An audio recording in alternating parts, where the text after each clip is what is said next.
2002, when we got married, our total incomes were around 80 to 90,000 per month, both of us together. And we used to spend about 30 to 35,000 of that. And that helped us to save more and invest more. So around 2015, we realized that we had accumulated about 50% of our assets into real estate and the remaining 50% into fixed deposits. So in 2015, the corpus would have been real estate plus FDs. The total portfolio would have been like 5.5 CR or something. Over a period of time, we sold all the real estate. FDs were the first one because they were maturing like every year. So in the first 2-3 years itself, everything got moved into the debt mutual funds. But real estate, is a very difficult asset to sell. Okay, so we sold it over a period of time, and then that also got into the debt mutual funds. So my current portfolio is close to about 23 crores, and this is me and my wife together. But the important thing is that 80% of this is invested through mutual funds. So which is approximately 18 crores of this is invested through mutual funds, and that has happened over the last 10 years. As I said, I started with zero with mutual funds 10 years ago to reaching about 18 crores as we speak. Apart from that, we are also doing our SIPs, which comes out of our active incomes, because both of us continue to work, and fortunately for us, our expenses are much lower than that. At this point, we are investing about 70 to 80% of our income, which is obviously our savings, which is approximately 7.5 to 8 lakhs of SIP every month, and that is continuing to get invested and in a balanced manner in terms of whatever asset allocation we have decided for ourselves. So when it comes to our earnings, both of us are continuing to work, and we have upwards of 10 lakhs of income every month. About 7.5 lakhs of that gets into investing. So obvious question is that if you earn so much, why do you need to invest as much? So from the very beginning, we have followed this principle of a moderate lifestyle. Okay, if we had not followed that principle, we would not have reached to these financial freedom that we have for now, for ourselves now. So from that sense, I think we have a fairly moderate lifestyle. We are not exorbitant spenders, and I think for the lifestyle that we want for ourselves, we are spending the optimum. Staying confident and having the strong conviction in mutual funds, and continuing to invest and staying invested and adding more and more of our disposable incomes into mutual funds. And that shows how much of conviction I have on mutual funds for my future financial goals. So our current allocation includes 50% domestic equities, 40% of fixed income, 5% of gold, and 5% into global equities. Now, this is not our target allocation. Our target allocation includes 10% of gold and 10% in global equities. So there is just that little bit of portfolio balancing that is required, which means that from 5% of gold and 5% of global equities, we need to get to 10% for each of them. And that will take us to our final allocation, which will be 50% equities, 30% fixed income, 10% gold, and 10% global equities. Okay. Now that when we achieve that, that will be something that we will continue to balance and maintain for a longer period of time. We may have to rebalance it every year, because there will be times when equity may not do well and it will fall down below 50%, and in which case we'll have to move some of that from arbitrage and debt fund into equity to balance it again back to 50%. But what we think is that this portfolio actually aligns very well to our risk profile. If I have to break this down further, the 50% equity, domestic equity allocation that we have includes about 20% into mid and small cap schemes. Okay, the other 20% is into diversified schemes, but predominantly large cap oriented, and 10% is into hybrid schemes. Okay, so that makes up for that 50%. The 40% fixed income includes arbitrage funds, debt mutual funds, which we had acquired before April 2023, and they continue to enjoy that indexation benefit. Okay. Then we also have the PPF, Public Provident Fund, and our Employee Provident Fund, which we have not withdrawn. Okay. If I have to break that down further in terms of what debt funds, that will be funds like money market funds or short-term and medium-term bond funds. The 5% of gold allocation is into SGBs, sovereign gold bonds, and gold mutual funds. And the 5% of global equity is either through GIFT City funds, or they are direct stocks that we own or ETFs that we own on various brokerage platforms. In terms of how our portfolio has grown over the years, I would say the equity component of the portfolio has grown by about 15 to 16%. The equity allocation actually is a blend of large, mid, and small caps and hybrid schemes. And the 15 to 16%, is a fair growth. The mid and small caps have grown by about 18 to 19%, whereas some of the hybrid schemes would have grown by only 10 or 11. The average is about 15 to 16% XIRR growth in the equity component of the portfolio. Overall portfolio, if I look at, which includes all of the equity, hybrid, and then the gold and the fixed income, that has grown by about 11%, 10.5 to 11%. And I think I'm comfortable with that. Honestly, I don't focus on, the beating the benchmark for each of these. For me, the focus is that it should at least give me post-tax 2% more returns than inflation. Okay, for example, if my inflation for my expenses currently is about 7%, if I get 9% post-tax returns from my overall portfolio, then I'm happy with the outcome, because that comfortably beats, the inflation by at least 2%, because my 10.5 post-tax would be 9%. Okay, which is in line with what my expectation is, and I'm happy with that. I'm okay with benchmarks not being beaten. Okay, for me the benchmark is index plus 2%. So each of the asset classes that we own, okay, are serving certain purpose. Okay, the equity is driving growth. That is the engine that is really driving the growth. The fixed income, okay, is basically providing the stability, liquidity, and the peace of mind within the portfolio. The gold has a purpose. It is providing that hedge during uncertain times. And the global equity is providing the geographic diversification. In terms of which assets to invest at what point of time is actually driven by our asset allocation. And our asset allocation is driven by our risk profile. So for example, right now we want to be 50% in equities. So the SIPs that we have are also 50% into equities. If we want 30% into fixed income, so again, our SIPs are going 30% into fixed income products. So that is how we decide what to put where. So when it comes to discussing about, how we are actually using these funds for our various goals. So we have categorized all our goals into short, medium, and long-term goals. The short-term goals are typically those which have about 0 to 3 years time horizon. And the examples could be, taking a holiday, annual holiday somewhere within the country or even outside the country. It could also be paying your child's, tuition fees, which you generally pay once in a year. And for such goals, we are actually relying on our fixed income portfolio, which is right now at 40%. After a year, it could be around 30%. But we intend to actually use that part of the portfolio for our short-term goals.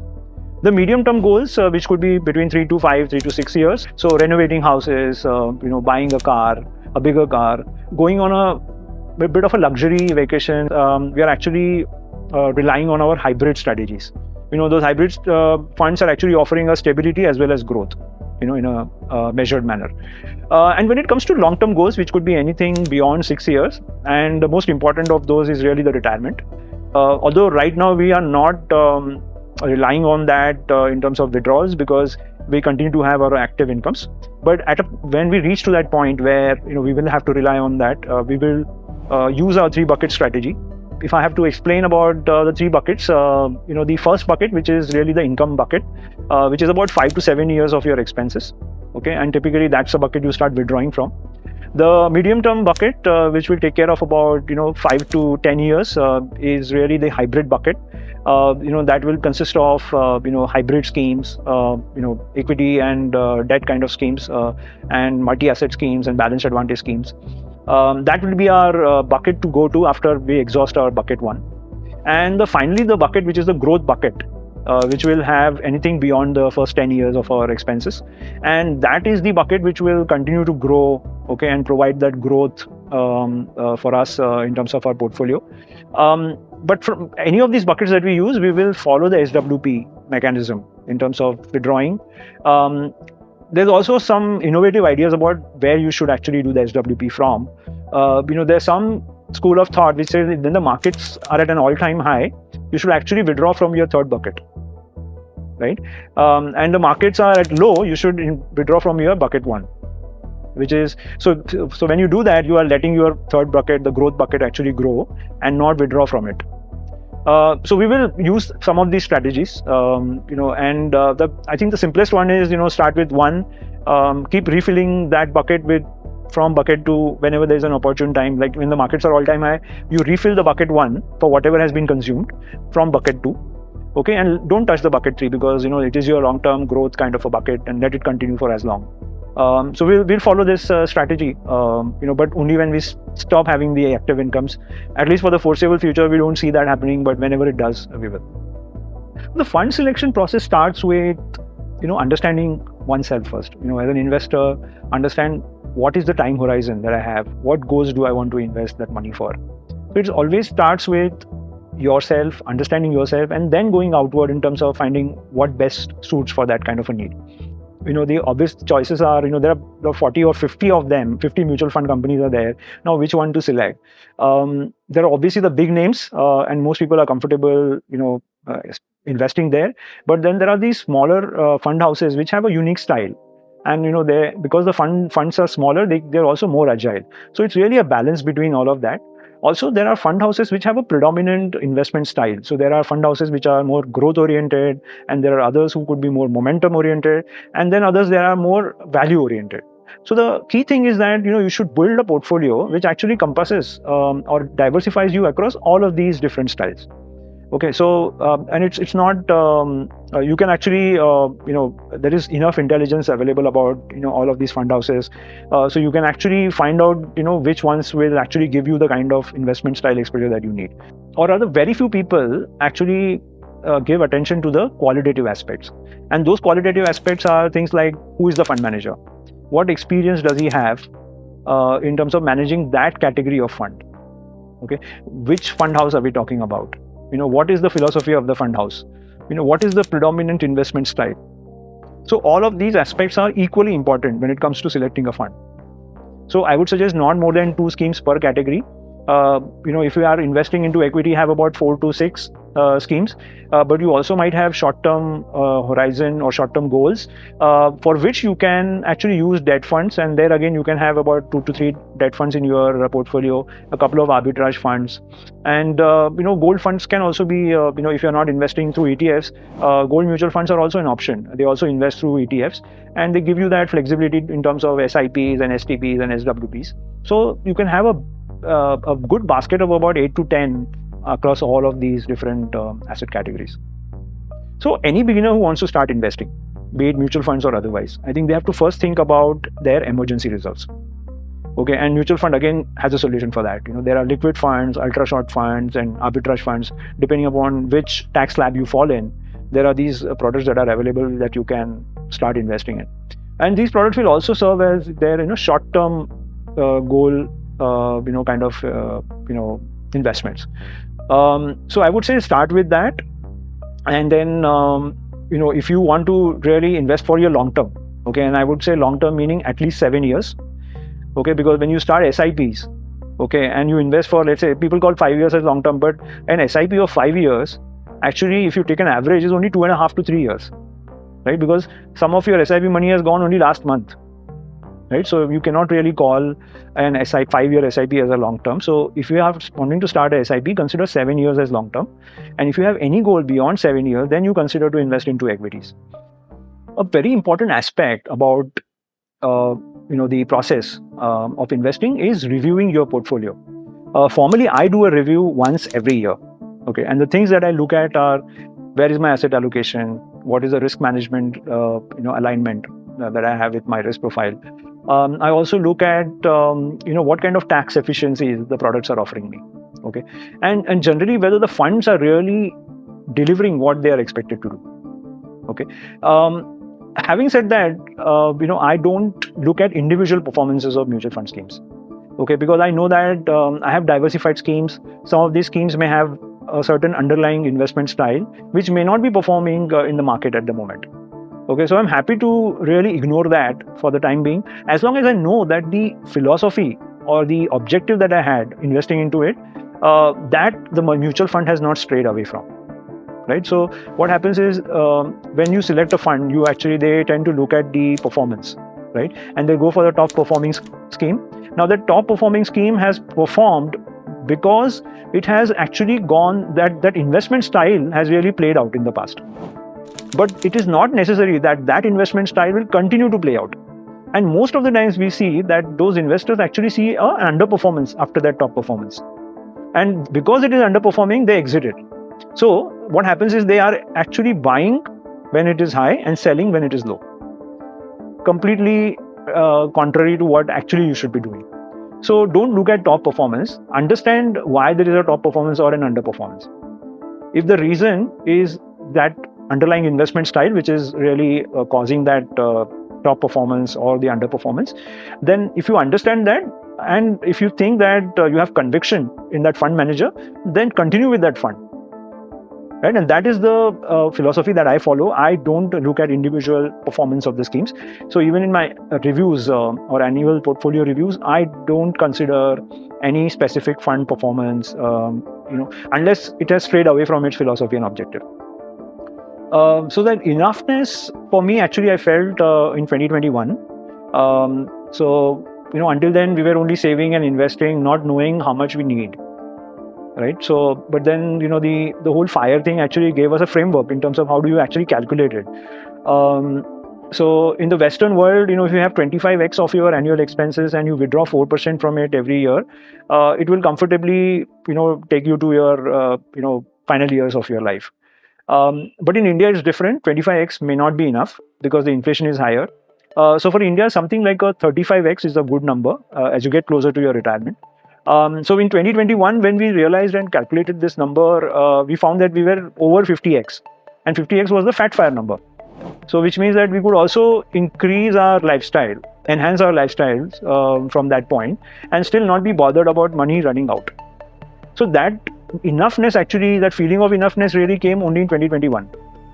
Okay, and that was the reason why I thought that I'm probably not doing justice to just continuing to work. In fact, if I could actually follow my passion, personal finance was always something I liked ever since the beginning. But it turned out that I actually got into information technology and consulting industry. But I thought that maybe I should do something that I like, and that's how I pivoted out of that corporate life. And that actually came out of that enoughness feeling. So in that sense, even now, we feel that it's enough. Okay, but that doesn't mean that, so this thing about FIRE, right, financially independent, retire early, the FI part is fine, but the retire early is not something that really resonates with me, because you retire only when you don't stop liking things, right, or you have something else to do. For me, it is, continuing to work as long as you have, as long as you can, because if that gives you satisfaction and gives you a purpose for your life, then might as well continue as long as you can. Investment in securities market are subject to market risks. Read all the related documents carefully before investing. Please read the risk disclosure documents carefully before investing in equity shares, derivatives, mutual fund, and or other instruments traded on the stock exchanges. Investment in securities market are subject to market risks. Read all the related documents carefully before investing. Please read the risk disclosure documents carefully before investing in equity shares, derivatives, mutual fund, and or other instruments traded on the stock exchanges.